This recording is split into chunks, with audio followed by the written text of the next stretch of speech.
family and friends. Hey, this your girl, Coach Pamela D, here with you to give you a word of the week. I know it's been a minute, but it's okay. But I'm right on time. Okay, so listen, before I dive into my little discussion and the word of the week, I want to share with you all something that's from my heart. The content that I do in these videos are not something just to be doing something. I got 1,000 things I can be doing, right? It is to share with you all what I have experienced, how I came out of a situation, and maybe, some nuggets I end up learning that you could utilize if you ever experienced a situation. So remember, share, like, subscribe to the videos, and let someone know that this is a big world. They're not the only one in it. Somebody else is going through what they're going through and can relate. All right. So let me dive in the discussion for the week, right? So I always start off with a question, and the question is this: in stressful situations, how do your compassion show up? Mm-hmm. Mm-hmm. Mm-hmm. Mm-hmm. Great. Gave you time.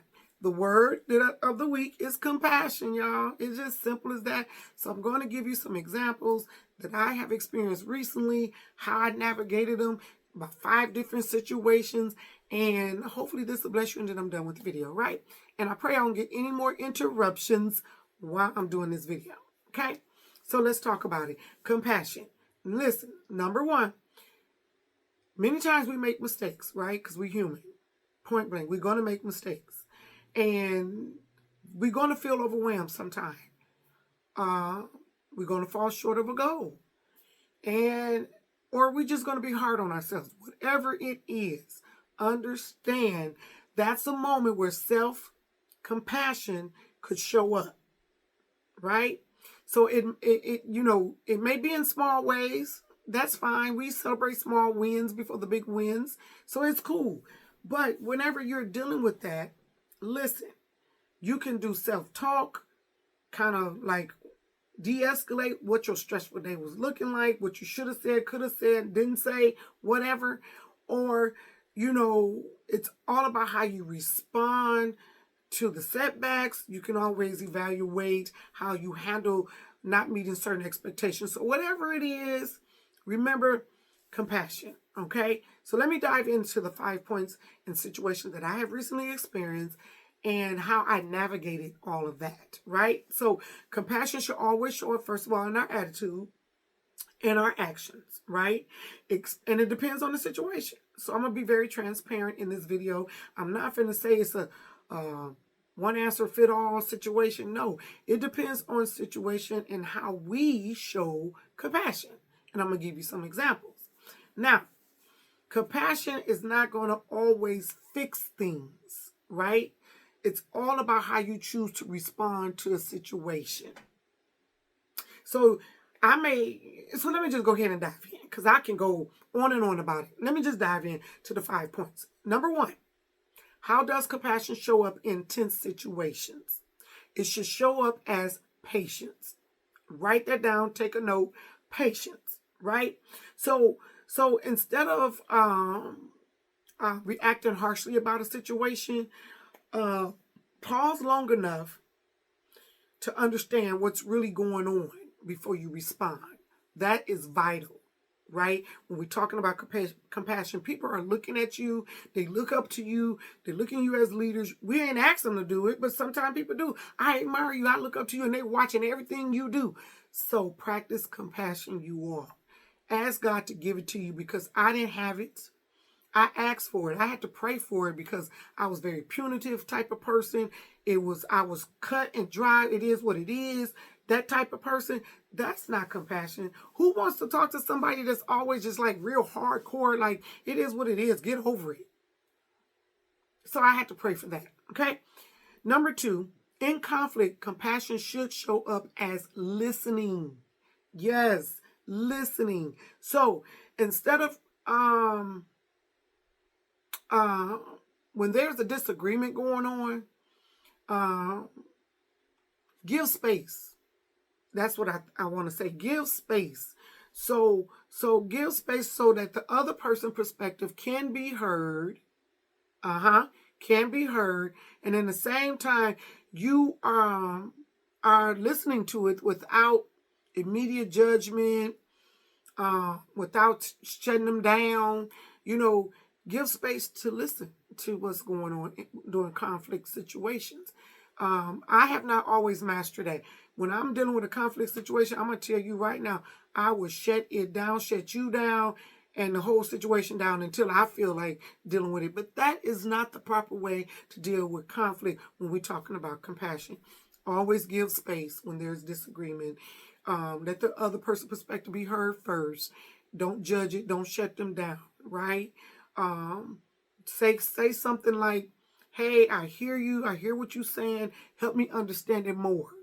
That de-escalates arguments, right? And I did have to practice this week at work, and it worked. And I'm proud of myself, and I thank the Lord that I did this, and now I'm good, right? Okay, the third one. In moments of loss and grief, this is my love language. How should compassion show up? It should show up as present. Note that too. It should show up as present. So listen, you're not going to always have the perfect words to say to someone that's dealing with loss or grief. Just be there, check in, show up. That means everything, right? Read the room, read the person, read the situation. And when I say read, that means assess. And then, respond accordingly. Stop trying to look for the perfect word, because you're not going to find it. Just sit in their presence. Give them a hug. Girl, I just got to give you a hug. Dude, I just got to dap it up with you right now. Because you're feeling them, right? You know what they're going through. And sometimes they just need just that, right? So, just give a listening ear. The next one, number 4. How do compassion show up in unfair situations? It shows up as courage. That part. Now, because I don't like injustice and unfair situations, I used to speak up very boldly and thought about the consequences afterwards. Well, when you're in leadership or when people look up to you, you have to respond differently. So let me help you, okay? When you speak up for what is right and want to hold people accountable, it's the tone. It's how you say it, because it can get you fired. It can cause you to have a fight or a big blown up argument that shouldn't happen. It can cause, very stressful situations to occur. So here's an example. If someone is treated unjustly, right? You can speak up in a calm way and manner on their behalf, which shows support. Okay? In doing this, you're keeping the dignity of everybody that is involved. All right?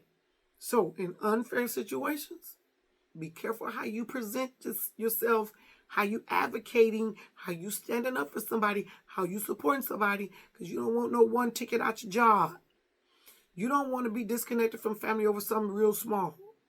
You don't want to be isolated from your social group because you couldn't speak you were speaking in a tone that wasn't receiving. So be careful, okay? The last one, in personal challenges, that part, in personal challenges, compassion should show up as grace. Now, this is going to be talking about you, yourself, me, myself, and I. That part. So listen, allow mistakes to happen. I used to beat up myself all the time about mistakes. Oh, I made a mistake, and I just really couldn't get over it. Mistakes is going to happen. It's going to allow growth, healing. So eliminate the self-criticism. Eliminate that. We are our own hard critics. We come hard on our own self when we make mistakes and fall short of something. Listen, mistakes going to happen. You're going to fall short about something. Use that time to show self-compassion, okay? And it may sound like, hey, I'm learning. It can be also, I'll try again. Give yourself time to understand the situation like you would offer to a friend. Okay? Stop beating yourself up, saying negative words all the time. Just move on. hey, this is a challenge, but I'm going to overcome it. I'm going to try again. I'm going to figure out a better solution. Okay, so self-compassion is very vital and important in our growth and in our healing. So I told you I'd be done with the video. I do have a closing scripture that I always try to apply to situations, and it's Ephesians 4:32, and it says, and be ye kind one to another, tenderhearted, forgiving one another, even as God, for Christ's sake, has forgiven you. So what does that mean? God's love is unwavering and intense, right? And it is given freely. You don't have to pay for it, without manipulation or conditions. Okay? He meets us exactly where we are, and he embraces us in our current state. That's God. He does not demand perfection, only a willing and open relationship with you. Remember, continue to practice compassion, and I hope you be blessed. Take away these key points and exercise them, and I promise it'll be a better you. Take care until next time.